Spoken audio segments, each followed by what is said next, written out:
Hi there. Have you ever had the sensation that the world was not truly the way you see it? Have you ever seen something out of a shadow or a creature out of the corner of your eye, and when you turn to look, there's nothing there?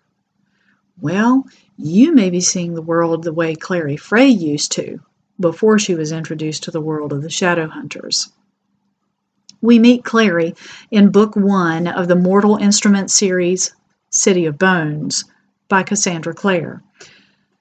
In it, she discovers that she is not a mundane, the shadow hunter's term for humans who cannot see their world, but she's a shadow hunter with a talent for drawing and rune creation. Clary gets a crash course in shadow hunter lore and reality when she is chased by demons, introduced to a warlock, finds out her adopted father, Luke, is a werewolf. Her best friend Simon is turned into a vampire, and they meet some fairies, some of the fairy folk.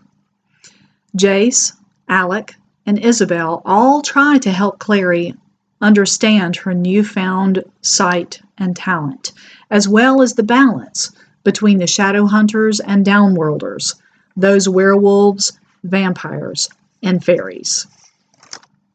In Book 2, City of Ashes, Clary just wants her life to get back to normal. But normal is not what her life is like now that she's a shadow hunter. Her mom is in a magically induced coma, and she needs to find her father, the rogue shadow hunter, Valentine. Valentine was the one who told her that she and Jace are brother and sister. And from what Jace has told her of growing up with Valentine, he is cruel, probably insane, and certainly evil. He already has the mortal cup, the first of the mortal instruments, and when the second is stolen, Valentine is the chief suspect. But the shadow hunter Inquisitor suspects Jace of helping him. Clary's feelings for Jace get in the way of her accepting him as her brother, but to believe and suspect him of betraying everyone and everything he believes in by helping Valentine, Clary cannot believe it, and she sets out to prove that the Inquisitor and the shadow hunter ruling body, the Glaive, is wrong about Jace. Now here's a sample from this exciting new book.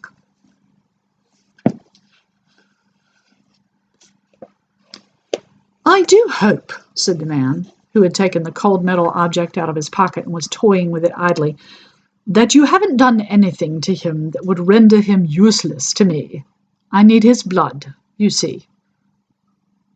Agramon turned, a black pillar with deadly diamond eyes. They took in the man in the expensive suit, his narrow, unconcerned face, the black marks covering his skin, and the glowing object in his hand. "You paid the warlock child to summon me, and you did not tell him what I could do?" "You guessed correctly," said the man. Agramon spoke with grudging admiration. "That was clever." The man took a step toward the demon. "I am very clever. And I'm also your master now. I hold the mortal cup. You must obey me or face the consequences." The demon was silent a moment. Then it slid to the ground in a mockery of obeisance, the closest a creature with no real body could come to kneeling. "I am at your service, my lord." The sentence ended politely on a question. The man smiled. "You may call me Valentine." Will Valentine succeed in his plans to use the mortal instruments? Will Clary help prove Jace's innocence? Will the shadow hunter survive a second uprising that Valentine has planned now that he has demons as his allies? Read Cassandra Clare's City of Ashes, Book 2 in the Mortal Instruments series, to find out what happens to Clary, Jace, Simon, Isabel, Alec, and all the shadow hunters and downworlders.